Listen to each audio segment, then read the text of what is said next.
نبی صلی اللہ علیہ وسلم کی حدیث سے ہمیں پتہ چلتا ہے دجال آئے گا، بہت بڑا فتنہ ہوگا، یہ بات حقیقت ہے. لیکن اب مسئلہ یہ ہو گیا ہے کہ ہر چیز میں سے دجال نکال کے نا کشید کے لوگوں کو وہمی بنا دیا ہے. ایک آرمی کے ریٹائر آفیسر مجھ سے ملنے کے لیے آئے، انہوں نے کہا میں نے دجال پہ ایک بہت زبردست ریسرچ کی ہے جو پتہ نہیں 10 GB میں ہے میرے پاس ہارڈ ڈسک میں، وہ USB میں 2 USB ہوں گی 5-5 GB کی، اب ہو سکتا ہے 10 GB کی ہو کوئی، واللہ عالم. میں نے کہا حضرت دجال کے بارے میں اتنا کچھ ہمیں ملتا ہی نہیں ہے کہ 1 GB میں بھی آ جائے، وہ آپ نے 10 GB کہاں سے تیار کر لیا وہ. تو بہت سے لوگ میں نے پاگل ہوتے ہوئے اپنی زندگی میں دیکھ لیے کہ اس میں بھی دجال ہے، اس میں بھی دجال ہے، یہ بھی دجالی سازش، یہ بھی دجالی سازش، یہ بھی دجالی سازش، یہ بھی دجالی، یہ بھی خراسان، یہ پھر وہ.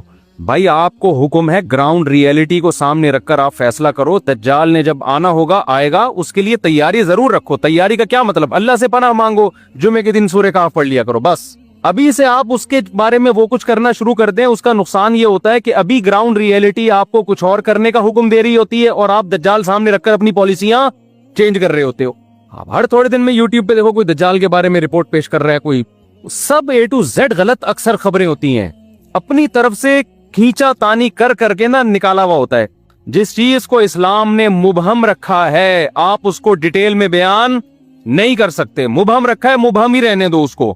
حضرت عیسیٰ علیہ السلام نے جب آنا ہوگا ہمارا ایمان ہے آئیں گے، لیکن ہم نے ابھی جو فیصلے کرنے آج کے زمینی حقائق کو دیکھ کر کرنے ہیں. حضرت عیسیٰ کے نزول کو سامنے رکھ کے نہیں کرنے، وہ آج کے حساب سے کرنے ہیں، ورنہ آپ غلطی کر جاؤ گے. ایک صاحب کہنے لگے میں جہاد کی تیاریاں کر رہا ہوں امام مہدی کے لیے، میں لشکر ابھی سے تیار کر رہا ہوں تاکہ امام مہدی کے ساتھ جا کے وہ مل جائے، ان کو ٹینشن نہ ہو لشکر تلاش کرنے میں. یہ نوجوانوں کی سوچ بتا رہا ہوں. میں نے کہا تو جہاد کرے گا کہاں؟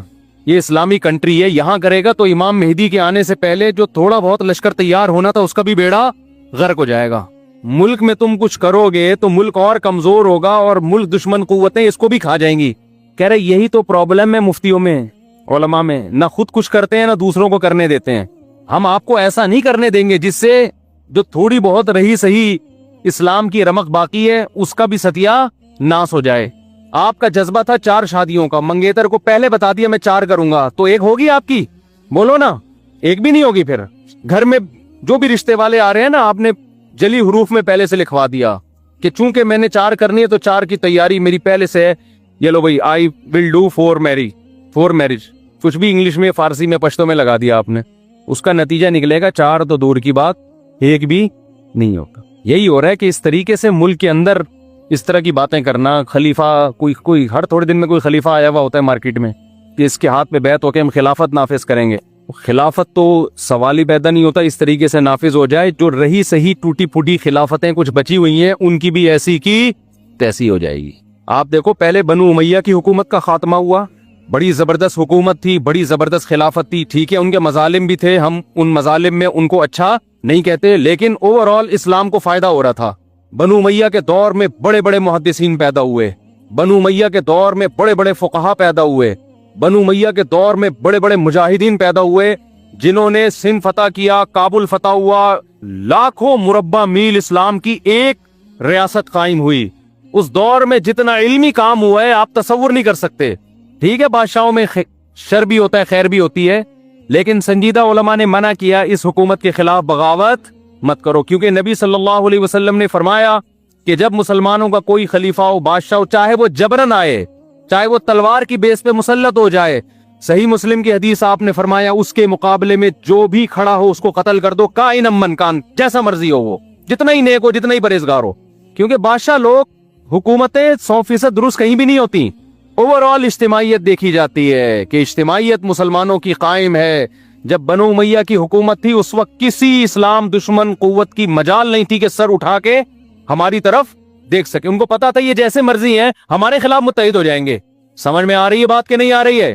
لیکن وہی ہوا کہ نہیں جی اس نے یہ ظلم کیا، اس نے یہ ظلم کیا، بغاوت ہونی چاہیے. جب بغاوت ہوئی ہے اور اس زمانے کے بہترین لوگوں نے بغاوت کی تھی، وہ بغاوت ناکام ہوئی اور حجاج نے پھر جو قتل و غارت کا سلسلہ شروع کیا بغاوتوں کو کچلنے کے لیے، اس میں بڑے بڑے محدثین، صحابہ، تابعین شہید کر دیے گئے.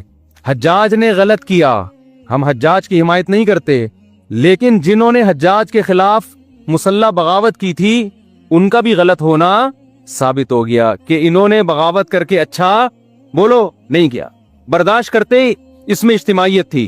تو مسلمانوں کی جو فوجیں آگے بڑھتی چلی جا رہی تھیں، نہ ختم ہونے والا سلسلہ وہ بالآخر کیا ہوا، رک گیا. تو تاریخ سے جو سبق حاصل نہیں کرتا وہ ان غلطیوں کو بار بار دہراتا ہے جن غلطیوں کی وجہ سے اس کو نقصان. پھر جب حجاج کے مظالم اور زیادہ بڑھ گئے کہ بغاوت کو اس نے کچلا، اس نے کہا نہیں، میں حاکم کبھی بھی بغاوت پہ کمپرومائز نہیں کرتا. اس کے بعد حجاج دنیا سے چلا گیا. پھر اس کے بعد جو نیا خلیفہ آیا، بغاوت دوبارہ ہوئی بنو عباس کی. لمبا سلسلہ تاریخ کا، میں تو خلاصہ آج یعنی ہمیں کیا سبق ملتا ہے اس کے حساب سے بتا رہا ہوں. بالآخر بنو عباس کی بغاوت کامیاب ہوئی، لیکن اس کامیاب ہونے کے بعد وہ برکتیں حاصل نہیں ہوئی جو وہ سمجھ رہے تھے. ان کا خیال تھا کہ ہم بنو امیہ میں جو خامیاں ہیں ان کی اصلاح کر لیں گے اور ان سے اچھی ریاست قائم کر کے دکھائیں گے. لیکن آگے معاملہ بہتر ہونے کے بجائے کیا ہو گیا، بدتر. مسلمانوں کی خلافت دو حصوں میں ڈیوائیڈ ہو گئی. یہ پہلی دفعہ اسلامی تاریخ میں ایسا ہوا کہ دو خلیفہ، اندلس میں الگ خلافت قائم ہوئی، یہاں الگ خلافت قائم ہوئی بغداد میں. اس کے بعد سے آج تک مسلمان کسی ایک خلیفے پہ جمع نہیں ہوئے، آج تک نہیں ہوئے. تو بنو عباس کی نیت بھی بڑی اچھی تھی کہ ہم ظالم حکمرانوں سے حکومت لیں گے اور اہل کو کے حوالے کریں گے، لیکن انہوں نے وہ کچھ کیا کہ وہ بنو امیہ سے بھی 4 ہاتھ آگے نکل گئے. تو پھر آگے چل کے خلافت عثمانیہ قائم ہوئی. جب پھر بغداد کے خلاف جو ہوا، تاتاریوں نے حملہ کیا بغداد پہ اور مسلمانوں کی اینٹ سے اینٹ بجا دی. اس کے پیچھے بھی مسلمانوں کی غلطی تھی. وہ غلطی یہ تھی کہ فرقواریت انتہا کو پہنچ چکی تھی. شیعہ سنی لڑائی، آواز ختم ہو گئی ہے بھائی، ایسے ہی چلاؤ بیان، بس غصے کے خلاف بیان کر رہا ہوں تو مجھے تو کنٹرول کرنا ہے نا. بنو امیہ کے خلاف بغاوت ہوئی بنو عباس کی. پہلی دفعہ تو ناکام ہوئی، دوسری دفعہ کامیاب ہوئی، لیکن اسلامی خلافت 2 حصوں میں تقسیم ہو گئی. پھر شیعہ سنی لڑائی ہوئی ہے. اس کے نتیجے میں اس کا فائدہ اٹھایا کس نے؟ میں مبہم بیان کر رہا ہوں کیونکہ میں ڈیٹیل میں گیا تو ایک تو ٹاپک لمبا ہو جائے گا. پھر یہ ایسا نہ ہو اسی بیس پہ یہاں فرقواریت بڑھنا شروع ہو جائے کہ اچھا تم ہمارے اوپر الزام لگا رہے ہو، کہ تم ہمارے اوپر ایک نئی جنگ پاکستان میں نہ چھڑی جائے گی. ہر چیز عوام کو سامنے رکھنے کی نہیں ہوتی. یہ دنیا میں اس سے بڑا بے وقوف کوئی نہیں ہے جسے جو کچھ آتا ہے سب کچھ بتا دے. وہ دیکھنا ہے کہ اس بتانے سے فائدہ ہو رہا ہے کہ نقصان ہو رہا ہے. ایک آدمی نے کسی بندے کو دیکھا کسی انٹی سے ہنس ہنس کے بات کر رہا ہے، نالج آ گئی نا اس کے پاس، تو بتاؤ اس سے فائدہ ہوگا نقصان ہوگا؟ لڑائی ہوگی.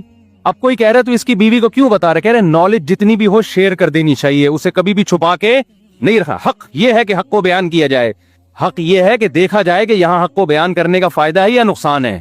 حق تو ہے لیکن یہ بیوی کو بتانے کا نہیں ہے. اس سے شوہر کے بدگمان ہوگی، لڑائیاں ہوں گی، الگ سے چھپڑ لے جا کے میاں کو سمجھا دو انسان کا بچہ بن جا ورنہ انڈی کو بتا دوں گا میں.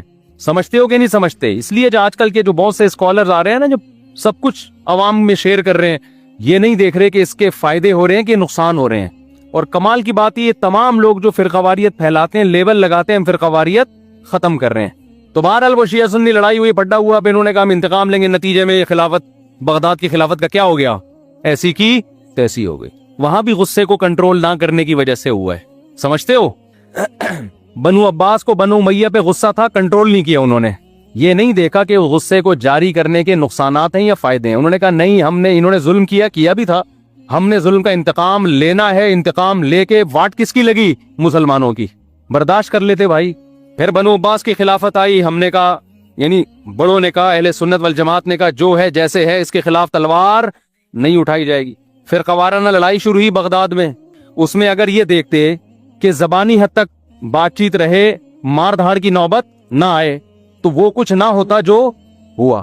آپس میں 2 فرقے لڑے ہیں اور باقاعدہ تلواروں سے لڑے ہیں، جس کے نتیجے میں پھر نقصان یہ ہوا کہ انہوں نے کہا ہم آپ سے کسی اور طریقے سے انتقام لیں گے. اور وہ انتقام یہ لیا کہ تاتاریوں کو راستہ دے دیا، آ جاؤ بھائی، بارڈر خالی ہے. سمجھتے ہو؟ سامنے یہ بن گئے کہ ہم آپ کے ہیں. اور پس پردہ کیا کیا؟ جب ایک آدمی کمزور ہو کے پٹتا ہے نا، تو پھر وہ تلوار سے مقابلہ نہیں کرتا، پھر وہ دوستی میں آستین کا سانپ بن کے کاٹتا ہے آپ کو. تو پھر انہوں نے آستین کا سانپ بن کے کاٹا. یہ جو کہتے ہیں نا بغداد میں مسلمانوں کے مناظرے بہت ہو رہے تھے اور کوا حلال حرام اس پہ بحثیں ہو رہی تھی، اس لیے خلافت کا خاتمہ ہوا. اس لیے خاتمہ نہیں ہوا یہ کہ اپنوں ہی میں سے بعض نے غداری کی اور تاتاریوں کو راستہ دے دیا.